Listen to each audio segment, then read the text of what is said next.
what I was working on was the Jindivik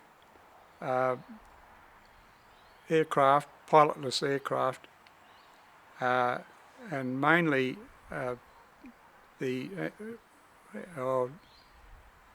things that have to have electronic gear on the ground. A lot of this electronic gear was to keep the thing in the air and all that sort of thing, for their development. I actually did a little bit of work on the Lincoln, talking about technical illustration, and I can remember it was an aircraft made for a particular, what would you say, particular sort of work it had to do, and you had to, and I used to have to crawl in it down that thin fuselage, and then try to sketch something that's down in the back of the plane. Not too good. Anyway, that was about the last job I had with them before I went off into national service.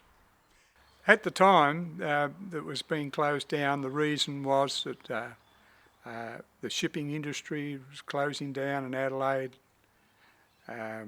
It was they didn't need that, and so it was of quite a few things. This is only what I sort of see it as, and the aircraft they didn't want. After the problem, the thing that they really missed out on was that, and I can't remember all the aircraft that they made down there, but they made world-class aircraft. What could be happening in Australia now? We could be building all sorts of things like that in Australia, and would have done very well at it. But if you have a gap,